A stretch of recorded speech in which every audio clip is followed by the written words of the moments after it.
the play is phenomenal. The writing is as good as writing as you can get in the theater. And I have never played a slave before in my career, which is an amazing thing. And but I read this script and I said, you know, I really want to do that play. You best be on your way. Ain't nothing left to steal if that's what you think. If it's dying you're looking to do, best do that elsewhere. Now get up and... Simon?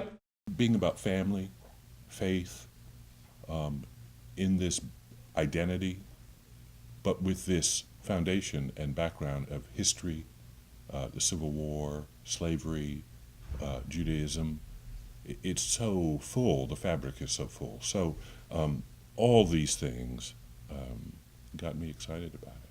It's one of those plays where you open it up and it's so immaculately written, and the farther we get into it, the better it gets, and that's always a good sign for great writing.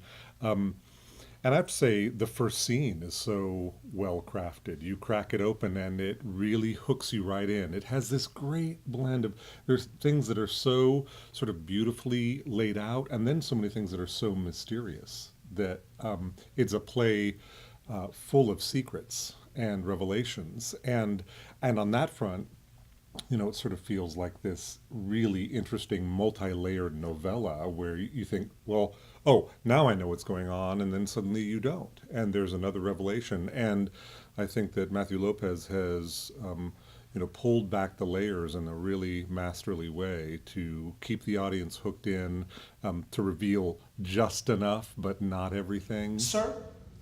Do I address you as sir now? You never called me that either. I think Caleb would be just fine. So many of these themes that are in this play are on a continuum, that we're still living these things. A lot of times we want to look at the world in a linear fashion, that, oh, slavery ended at this time, period.